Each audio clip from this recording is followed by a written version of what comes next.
Olá, pessoal, tudo bem com vocês? Então vamos aqui iniciar mais uma aula de biologia.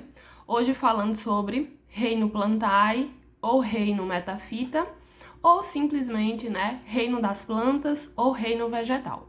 Se você ainda não é inscrito no canal, eu peço que se inscreva, curte e compartilhe essa aula, Deixe seu comentário também. Bom, o reino das plantas ele vai incluir tanto plantas terrestres quanto plantas aquáticas. Durante muito tempo, além de plantas terrestres e aquáticas, o reino das plantas ele também incluía algas, Só que hoje a gente sabe que as algas elas estão lá dentro do reino protista, junto com os protozoários. Porém, existem algumas teorias evolutivas que apontam que as plantas elas descendem das algas verdes, E isso, essa teoria ela se sustenta baseado em que tanto plantas quanto as algas elas apresentam parede celular constituída por um polissacarídeo chamado de celulose, reserva de amido, que é a principal substância de reserva das plantas também. Além disso, as algas verdes elas apresentam clorofilas do tipo A e B, que são as principais clorofilas que a gente vai encontrar aqui também nas plantas. Então, por conta disso, existem as teorias evolutivas que apontam que plantas e algas verdes seriam aí descendentes, As plantas seriam descendentes das algas verdes. Bom, as plantas, como a gente pode observar aqui, elas vão apresentar algumas características básicas, Características dos seres vivos. Então, a gente tem seres pluricelulares ou multicelulares, Depende aí do livro que você utiliza para estudar. O que significa? Significa que pluri vem de vários, Várias células. Outra característica é que as plantas sempre são seres eucariontes, ou seja, elas apresentam uma estrutura de célula bem organizada, com núcleo individualizado, com presença de carioteca.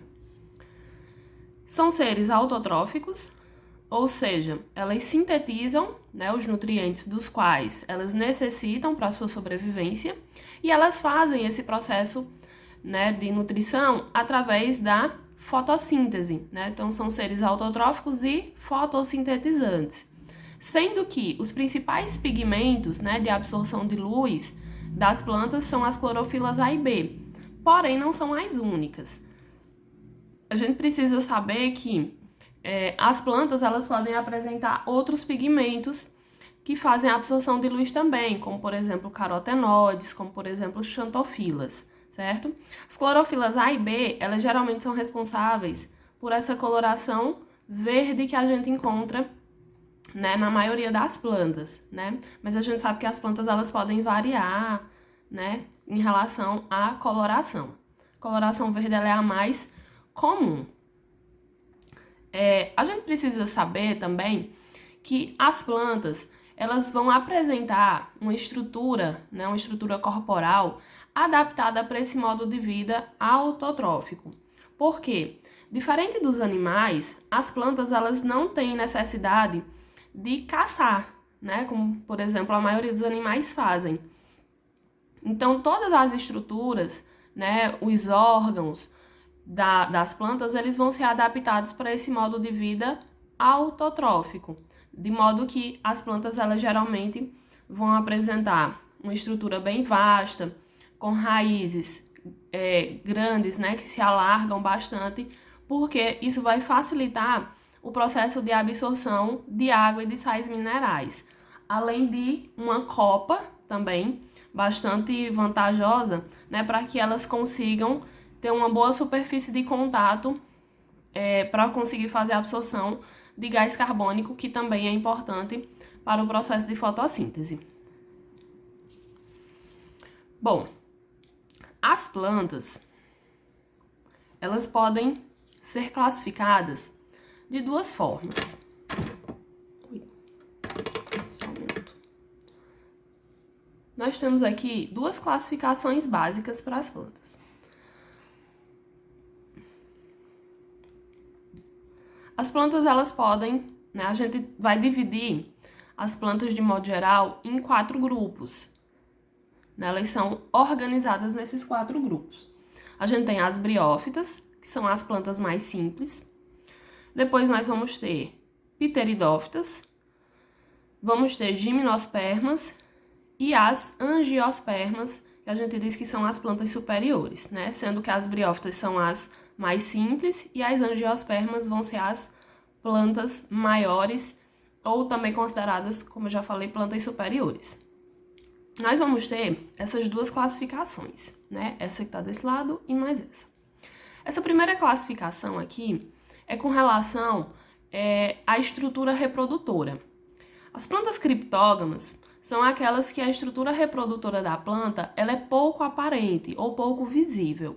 Geralmente, criptógamas são representadas pelas briófitas e pteridófitas.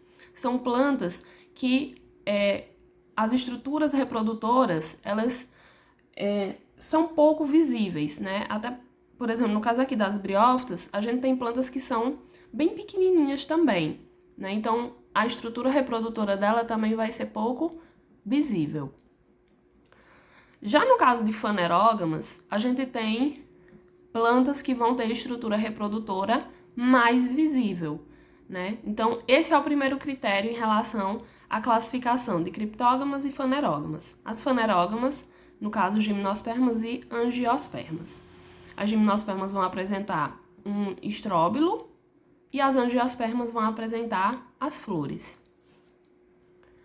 A outra classificação, ela se dá em relação à presença ou não de vasos condutores, né? O que são esses vasos condutores? As plantas, elas apresentam uma estrutura de vasos que fazem a condução de seiva bruta e de seiva orgânica. A seiva bruta vai ser o resultado da água e os sais minerais que são absorvidos pela raiz, pelas raízes, né? Então, eles vão produzir o que a gente vai conhecer como seiva bruta. Essa seiva bruta, ela é formada na raiz e ela é direcionada para as folhas, para os frutos, né, da planta. E elas são direcionadas, né, elas são encaminhadas pelos vasos lenhosos, né? O conjunto de vasos lenhosos é chamado de xilema. Já o produto da fotossíntese, ele é chamado de seiva elaborada. Essa seiva elaborada, que é produzida nas folhas, ela é encaminhada para as outras partes da planta, pelos vasos liberianos. E o conjunto desses vasos liberianos é chamado de floema. A questão é que nem todas as plantas vão apresentar esses sistemas de vasos condutores. Então, aqui, a gente tem as briófitas como plantas avasculares, ou seja, sem os vasos condutores, né? Esse A vem de sem vascularização, sem vasos condutores. Como é que os nutrientes, eles passam, né, de uma célula para outra? Como é que acontece o processo de nutrição? Geralmente através do processo de difusão. Ele vai acontecendo de uma célula para outra. Isso, claro que vai acontecendo de uma forma bastante lenta, né? Então, isso também acontece, isso é uma característica das briófitas, por isso que elas não conseguem chegar a tamanhos muito elevados, né? Geralmente elas medem pouquíssimos centímetros, exatamente por conta desse processo de nutrição que ele é bastante lento. Já no caso de pteridófitas, gimnospermas e angiospermas, nós vamos ter plantas que são chamadas plantas vasculares ou plantas traqueófitas. São as plantas que vão apresentar esses conjuntos de vasos, né? Tanto os vasos liberianos como os vasos lenhosos, certo? Então, olha, só para vocês observarem novamente e não confundir. Em relação ao órgão reprodutor, nós vamos ter criptógamas, briófitas e pteridófitas, fanerógamas, gimnospermas e angiospermas. Já em relação ao sistema de condução de vasos, só quem é avascular são as briófitas. Todas as outras plantas são plantas vasculares ou traqueófitas. Ok? Espero que tenham gostado da aula e a gente se vê na próxima.